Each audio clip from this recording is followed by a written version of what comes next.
Okay, and we are back. Today we have Mr. Anthony Hogeback, the Hounddog from Frederick, Maryland, now in Pittsburgh, Pennsylvania, training with Stout Pittsburgh. Welcome to the show, Anthony. Thank you, man. Thanks for having me. I appreciate it, and I'm excited. I'm excited to go. So excited to have you back, man. We spoke several times. We finally got you on a show here.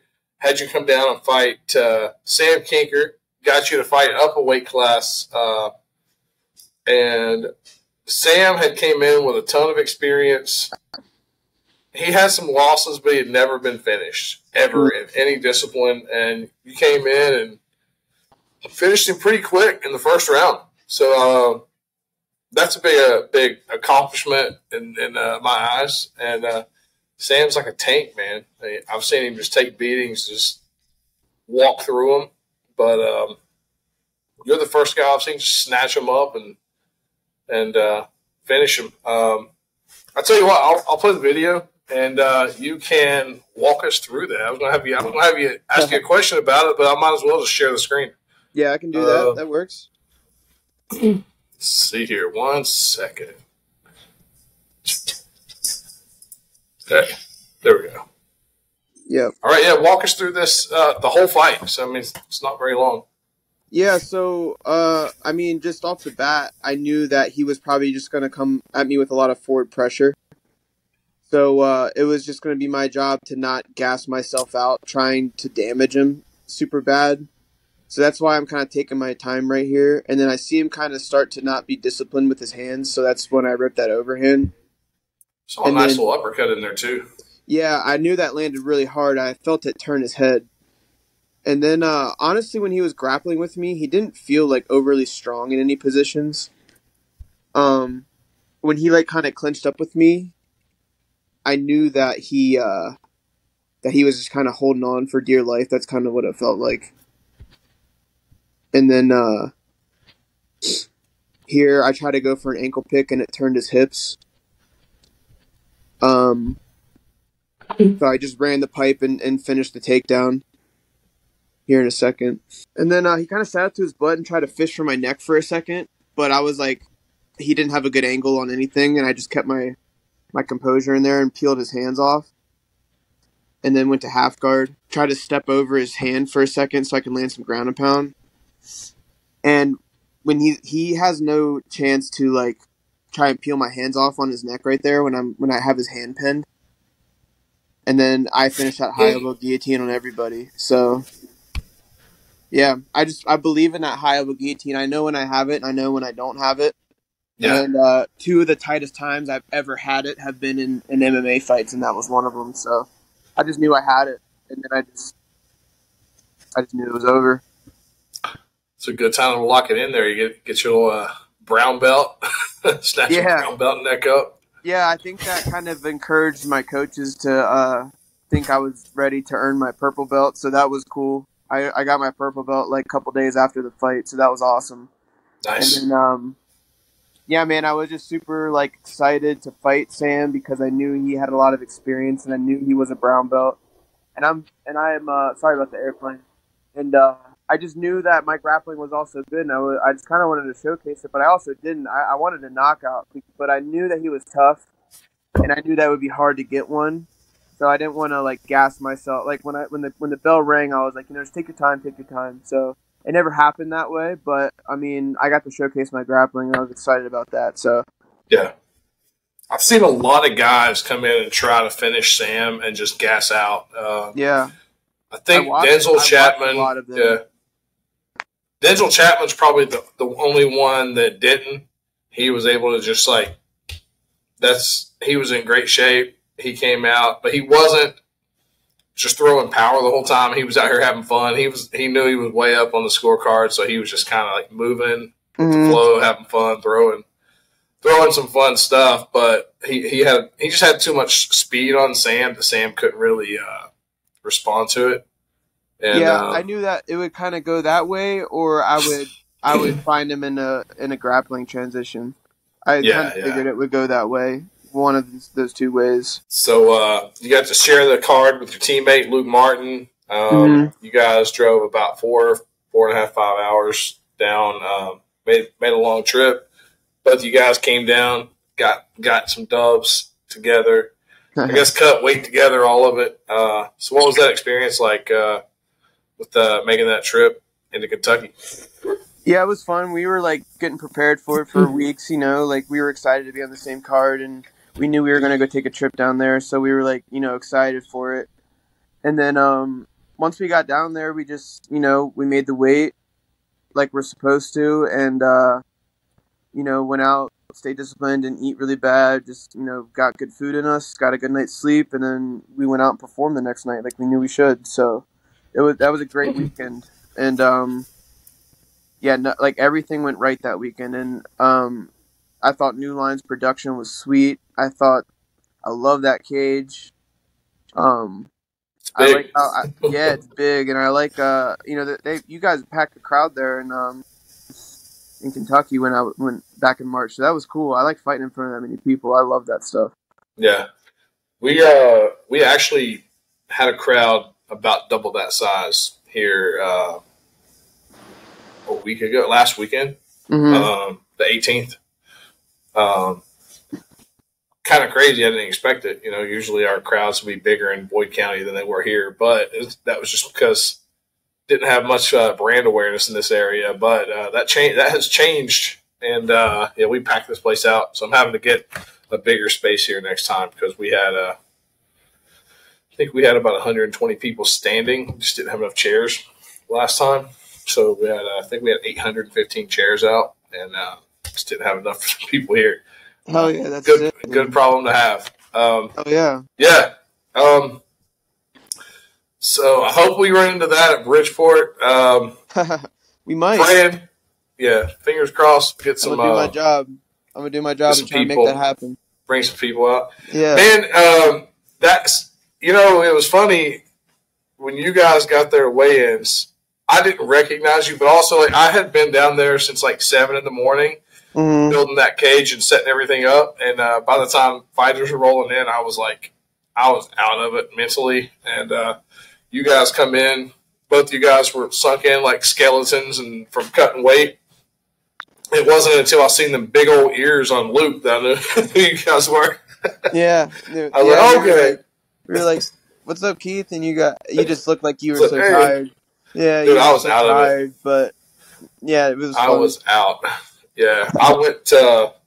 We had weigh-ins, and I think there were a few people asking me to go eat with them, but I was kind of wanting to, but I was also really tired. I ended up in bed at 9:30 or 10. I was just out, and yeah, that happens when you're working hard. Yeah. It's a big cage too, man. When we're building a cage, that's or taking it down. That's the only time that I'm like, man, I wish I had one of those little 18-foot tiny cages. So I'm out here with just with pop the full size. And it's all broken. Yeah, I think we only used 2 pieces of the catwalk that night just for the camera guys. And other than that, we just did the cage. But yeah, man. I know we're gonna see a lot more of you around here. So we got plans for your pro career. Hopefully, get some good pictures of you because we got our New Line trading cards out now. I got a set right here with me. Your boy Chase Thomas is in the set, and nice. I'm trying to think. I don't think we have any of the Pittsburgh guys. I should have got Lucas on there. Shoot, but I had to narrow it down to 25 guys out of 400. Whatever that fought here so far. Well, me, Lucas, and Luke Martin will be on the next ones, and I'll get you a good picture from hopefully a good action shot in June. Yeah. Oh yeah. Yeah. We're gonna have Rick up there. I'm gonna tell him to make sure he gets some good shots of your fight. Yeah.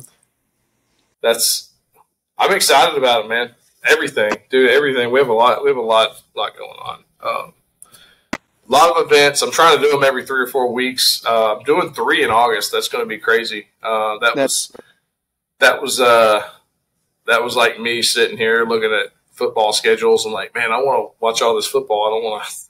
So you know what? I'm going to pack in as many fights as I can before football season. I like that idea.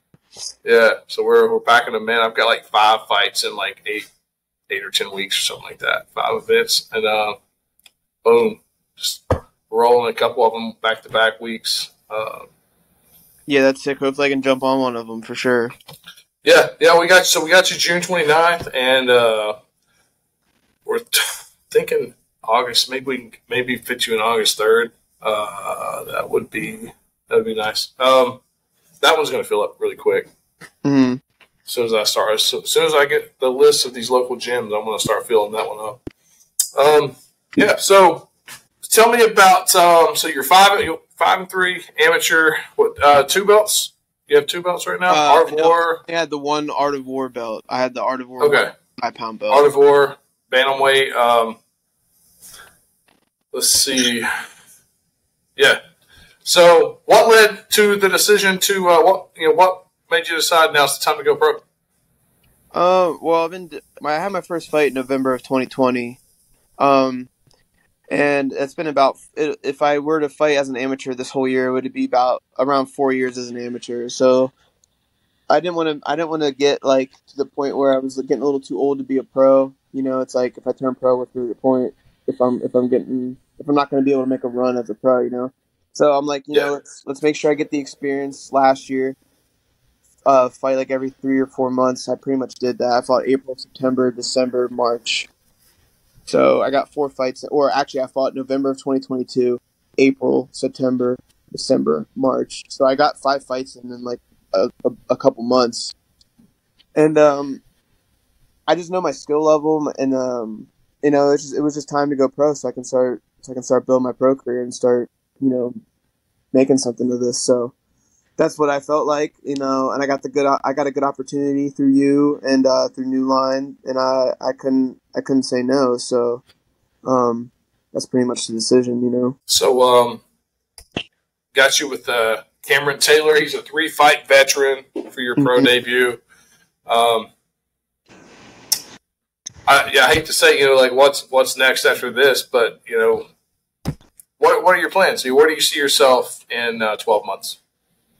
Yeah, I mean, I see myself going out there and having a great pro debut, making a statement, putting myself out there as one of the new up and coming pros, and then hopefully if I, you know, come out of that unscathed, I can go turn right back around and fight.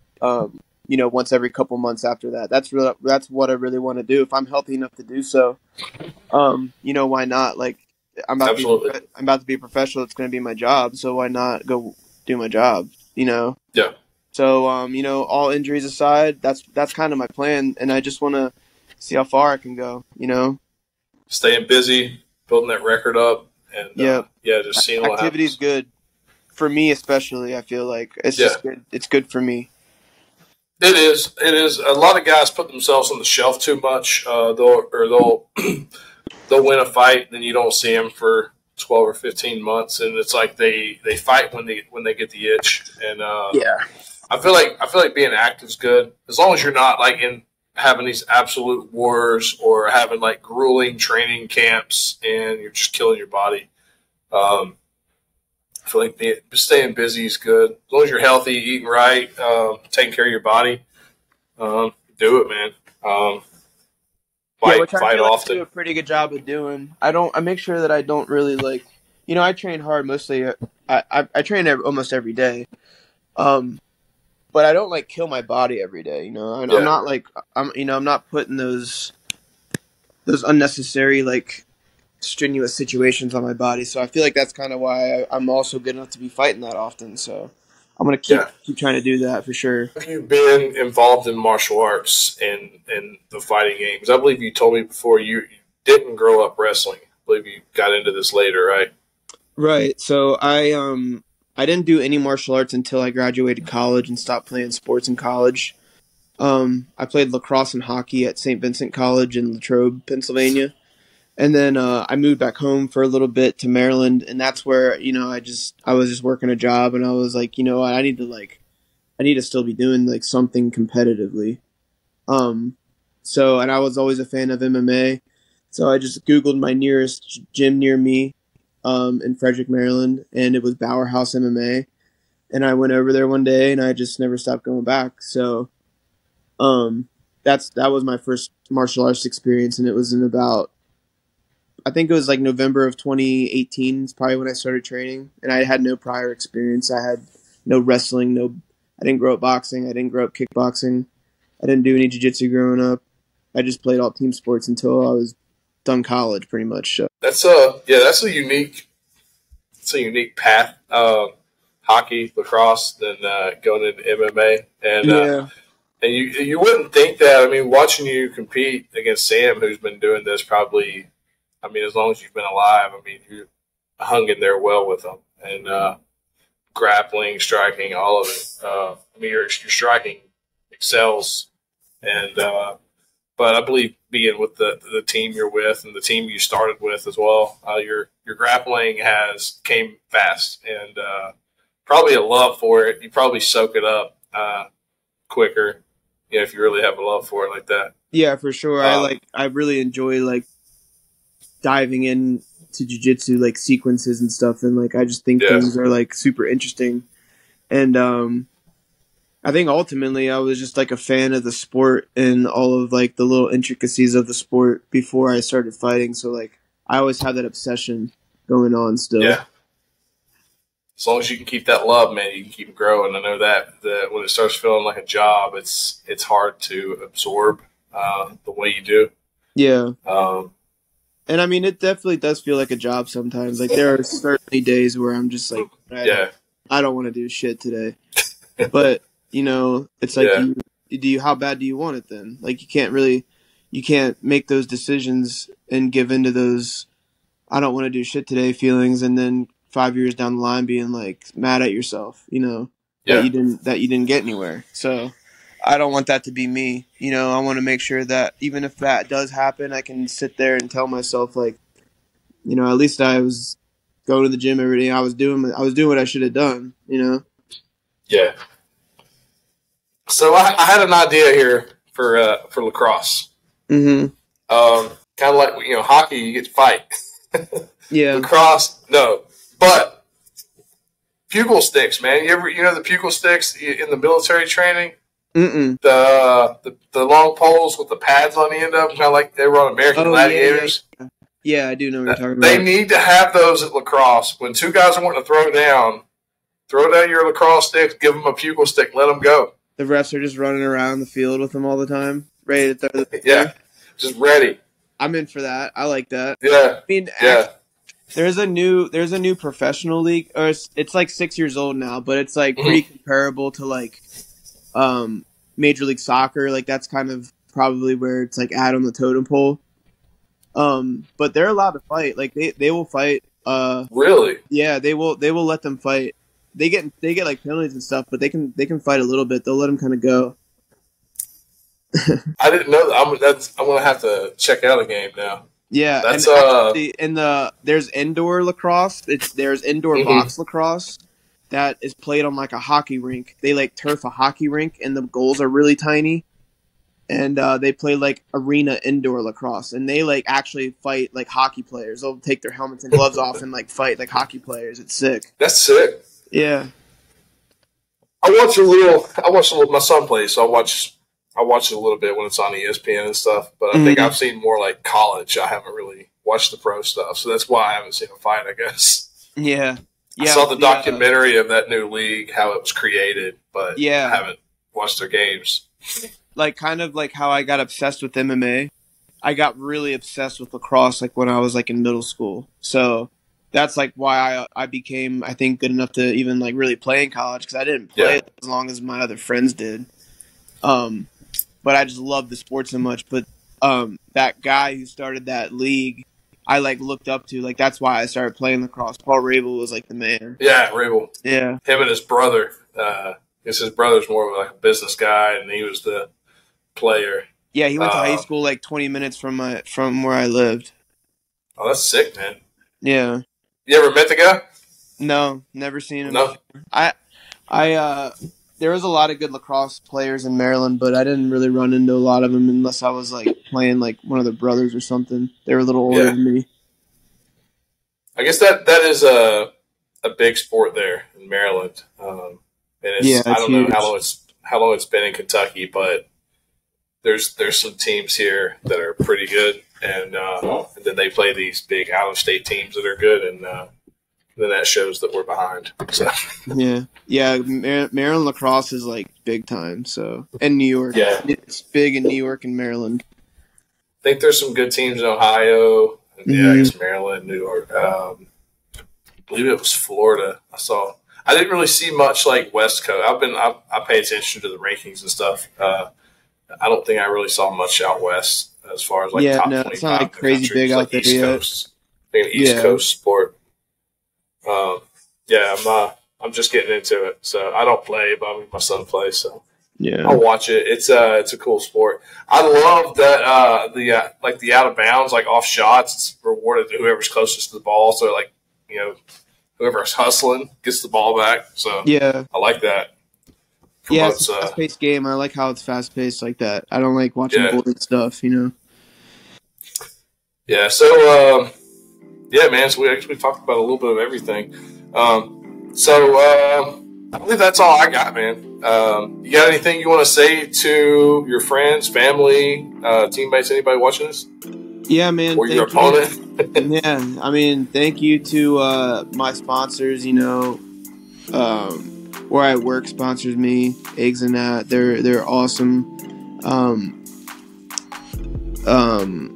My friend from back home, Jennifer, she owns a real estate company, works with the agency. She sponsors me. She's amazing.